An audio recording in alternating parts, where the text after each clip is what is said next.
자, 장동혁 대표가 어제 사실 이제 공항으로 갔었죠. 공항에 가서 한국으로 귀국을 하려고 했는데, 그런데 갑자기 귀국 수속을 받고 있는 중에 연방 국무부로부터 연락을 받았다고 합니다. 저희가 얘기 듣기로는 전화를 받았다라고 들었고요. 그리고 국무부 쪽에서 차량을 보내줬다는 얘기도 들었습니다. 사실인지는 모르겠습니다. 그냥 저희가 전해 들은 얘기가 그렇습니다. 근데 연방 국무부의 요청으로 이 출국 수속을 받다 말고 다시 공항에서 빠져나왔다. 미국에서 사흘 더 남아 있겠다라고 밝혀가지고요. 그래서 지금 이것 때문에 좀 논란이 좀 계속되고 있습니다. 워싱턴 동포 사회에서는 국무부가 직접 공항으로 찾아가서 장 대표를 모셔갔다라는 소문이 돌고 있고요. 벌써부터 이게 상당한 의미가 있는 것 같다라는 이야기가 좀 돌고 있는 그러한 상태입니다. 자, 한국에서 이 당대표, 국민의힘 당대표의 비서실장을 맡고 있는 박준태 실장이 이 국회에서 기자들한테 이렇게 이야기했습니다. 장 대표가 당초 오늘 오후 늦게 귀국할 예정이었는데, 그러니까 17일 오후에 한국 시간으로 도착할 예정이었는데 일정이 좀 늦어져서 귀국을 변경했다. 오는 20일 새벽에 도착할 것으로 예상된다. 이렇게 기자들한테 말했습니다. 당초 공항까지 이동해서 수속을 밟고 있었는데 특별한 사정이 생겨서 다시 일정을 좀 늘리게 됐다. 국무부 쪽 연락을 받고 일정을 늘리게 된 것으로 이해한다. 이렇게 기자들한테 말한 것이고요. 그런데 이제 그러면은 고위직 인사들을 더 만나기 위해서 그런 것 아니냐? 그래서 뭐 제이디 벤스나 혹은 마르코 루비오 국무장관 같은 사람들 좀 만나려고 하는 거 아니냐? 왜냐면 이런 사람들 만나지도 못하고 한국으로 돌아간다 그래서 별것도 아닌 사람들을 만나가지고 뭐 방미 성과가 있겠느냐라고 벌써부터 미국을 떠나기 전부터 벌써 비판의 기사라든가 이런 이야기들이 계속 한국에서 나왔었거든요. 근데 이제 비서실장이 하는 이야기는 그런 언론에서는 그렇게들 얘기들 예측들을 하고 있는데 아직은 그런 미팅이 성사되지는 않은 것으로 알고 있다. 비서실장은 또 그렇게 이야기를 했습니다. 그러니까 비서실장이 그렇게 이야기를 하니까 사람들은 이게 뭐지? 왜 남는 거야? 그것도 만약에 누구를 만나야 된다라고 하면 그럼 하루만 연기하면 되는데 왜 3일씩이나 연기를 해야 되는 거지? 뭐 이런 의혹을 가질 수밖에 없는 상태가 돼버린 거죠. 자, 미국 현지에는 김민수 최고위원이 함께 남아 있다고 하고요. 장 대표와 함께 미국을 방문했었던 조종훈, 김대식, 김장겸 의원은 원래 예정대로 한국행 비행기에 올라탄 것으로 알려졌습니다. 장 대표는 당초 지난 14일 출발해서 2박 4일 일정을 소화할 계획이었는데 일정을 앞당겨서 지난 11일 워싱턴 DC로 왔죠. 갑자기 일정을 앞당겨서 왔습니다. 그리고 지금 공개된 내용, 비공개된 거는 저희는 뭐 어차피 모르는 내용이니까 공개된 내용을 보면은 앞당겨 와가지고 만난 사람이 누구였느냐? 데럴 아이사 연방하원 의원하고요. 조 그루터스 이 두 명의 만남을 공개를 했죠. 조 그루터스 공화당 전국위원회 위원장을 만났다. 이 사람 만나려고 사실은 앞당겨 온 겁니다. 그러니까 의미가 없었던 게 아닙니다. 먼저 앞당겨 올 수밖에 없었던. 근데 저희가 여러분들한테 당시에 소개를 해드릴 때 어떻게 소개를 해드렸냐면 조 그루터스는 트럼프 대통령하고 막역한 사이다라고 소개를 해드렸었죠. 둘이 같이 골프 라운딩 같이 할 정도의 막역한 사이라는 겁니다. 그러니까 이 보통 측근이 아니다. 측근 중에 측근이다. 트럼프 대통령의 강한 신뢰를 받고 있는 그리고 마가 운동의 초창기부터 트럼프 대통령과 함께 했었던 그런 인물로 지금 이야기가 되고 있는 그러한 사람입니다. 그리고 이 조 그루터스는 트럼프 대통령과 윤석열 대통령을 연결시켜 줄 수 있는 아주 핵심 인물로 워싱턴 지역에 있는 한인 사회에서는 워싱턴 지역에 있는 한인 리더들이 그런 인물로 언급했던 그러한 사람입니다. 그러니까 트럼프 대통령이 윤석열 대통령을 구명해 준다라고 했을 때 그 역할을 그러니까 구명해 주시면 좋겠습니다. 뭐 이런 일들을 진행시킬 때 중간 소통 창구로 삼아야 되는 인물이 바로 조 그루터스다. 이런 얘기가 나왔던 그런 인물입니다. 그러니까 저희는 관심이 이제 갈 수밖에 없었죠. 그리고 역대 어떠한 한국의 보수당 당대표도 미국의 공화당 전국위원회 의장을 이렇게 독대로 만나가지고 상담을 한 적이 저희 기억엔 거의 없습니다. 그러니 이게 예사롭지 않은 만남이었던 건 분명해 보인다. 그렇게 설명을 드렸던 거였죠.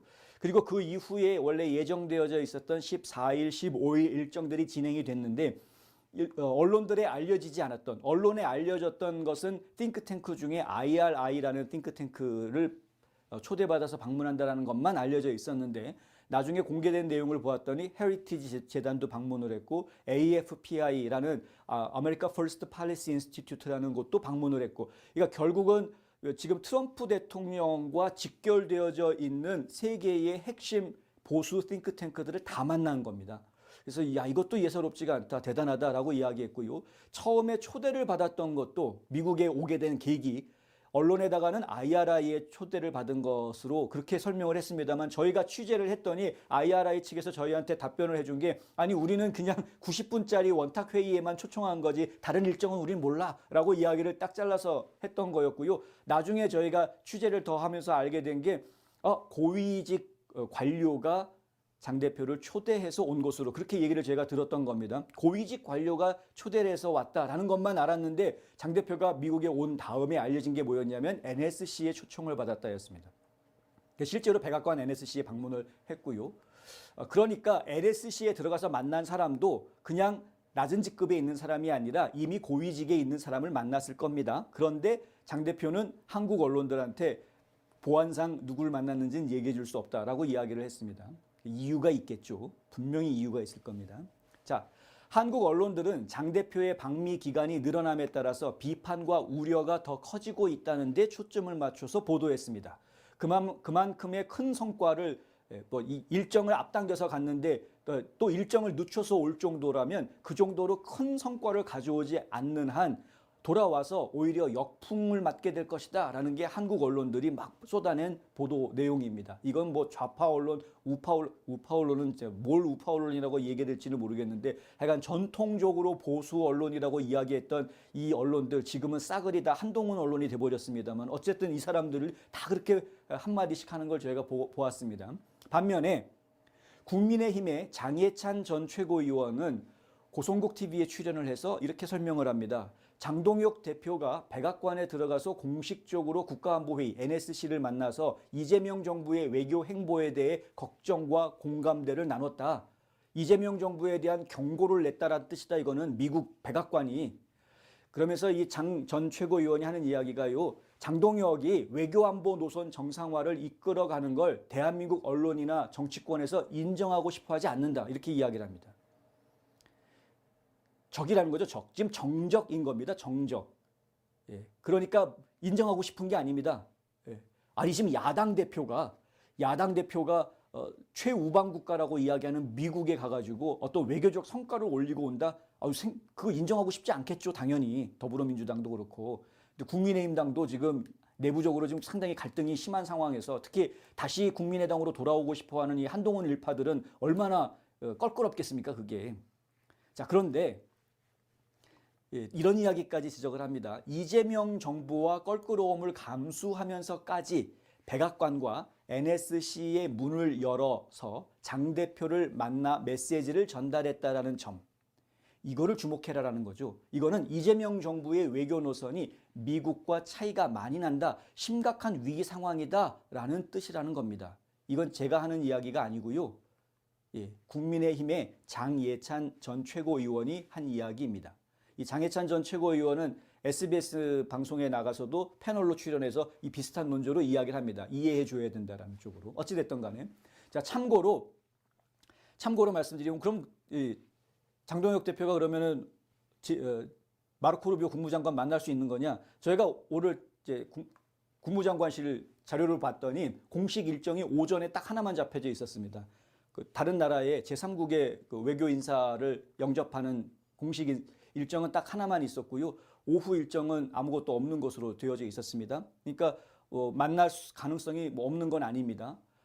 그 제이디 벤스 부통령 일정은 봤는데 비공개로 처리가 돼 있어서 그건 저희가 확인하기가 좀 어려운 상황이었고요. 트럼프 대통령 일정을 봤더니 사실 제이디 벤스 부통령을 이야기하자면 지금 이란과의 협상 마무리 단계 작업에 들어가 있는 상황이라서 좀 정신이 없을 수 있겠죠.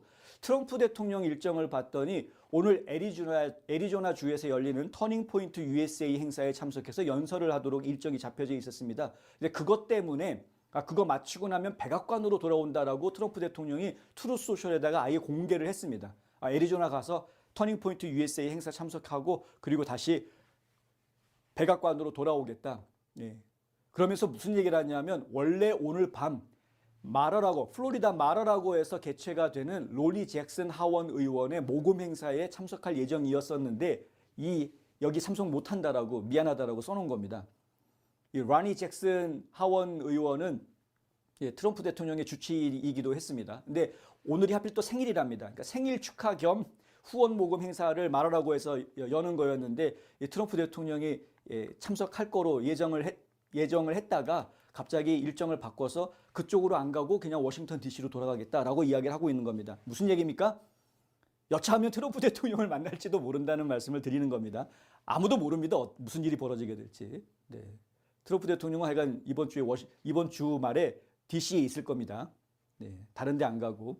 그러니까 그 짬새 시간을 내서 만날 수도 있습니다. JD 벤스 부통령도 마찬가지입니다. 다른 데 안 가고 지금 백악관에 있습니다. 일해야 되기 때문에. 꼭 고위직 인사를 만나야만 무슨 성과가 나는 겁니까? 예? 뭐 김민석 국무총리가 트럼프 대통령이랑 같이 사진 찍고 와서 무슨 성과가 있었습니까? 한국이 관세에 두들겨 맞는 성과가 있었죠. 이게 그렇게 이야기해서는 안 되는 겁니다. 대한민국 언론들이. 뭐 높은 사람들 만나가지고 사진 한 장 찍었다고 성과가 나오는 게 아닙니다. 실질적인 것들을 봐야죠. 미국에서 어떤 메시지들이 나오고 있는지 그걸 봤어야죠.